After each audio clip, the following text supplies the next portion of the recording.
what Hitler was talking about, is part of what he was talking about in that speech was the serious economic problems that Germany had after World War I. But they were aggressors then, though, is the thing. And their goal then, like their goal in the Second World War, was like a type of world domination. And they were pretty severely punished by the people who won after World War I, and I think it probably created some resentment. It's still no excuse. It's no excuse though. It's no excuse for starting an entire other world war. And this is great. This is excellent, right? I mean, it's just what. No, even Hitler, is being treated this way now. It's just the people. I want to make sure people understand this. The people who have done this to me are the bad guys. That is a fact. I mean, it is, and they are certainly just staying in that same pattern of treating their victims like the victims are the ones who did something wrong. It's just the way it is. So I mean, it's like here's what I would say. Even Hitler would not deserve to be videotaped in the shower. All right, it's just true. But his speech, of course, is just another example of the way propaganda works. I mean, he was even trying to blame World War II on the Jews. I mean, he was saying the Jewish financiers, which is this unfortunately tends to be an enduring stereotype about Jews. They're all rich, they run the world, they have all the money, they do this, they do that. I mean, just do I seem rich? I mean, it's like it's not. It's really. It's one of it is unfortunately an enduring stereotype about Jews.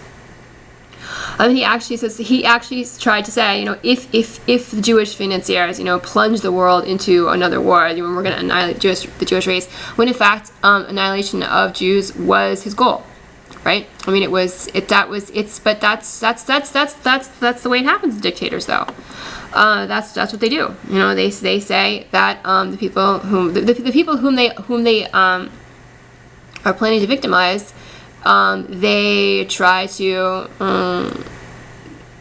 give all sorts of reasons for why those people should be victimized and why there is no sort of horrible thing that could be inflicted on those, on the people whom they intend the entire time to victimize. They try to say there is nothing that those people couldn't deserve. That's it. It's just the way it is. It's always the way it is. I did a search of this. And I am really being attacked all the time.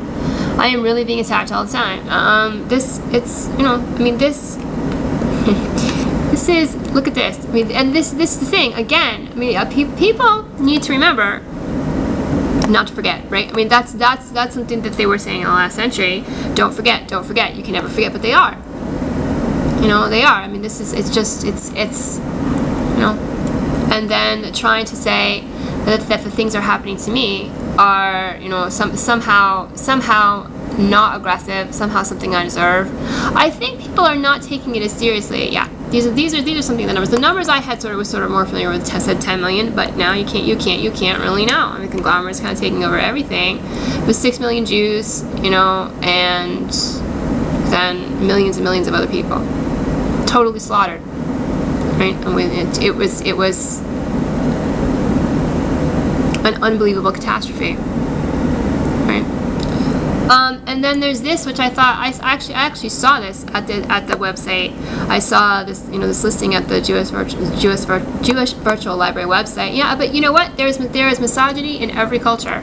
It's unfortunate, but there is misogyny in every culture. There is male dominance in pretty much every culture, and certainly most of the cultures that people have actually heard of, misogyny and male dominance. That's just the way things are, right? So I mean, it's interesting in a bad way.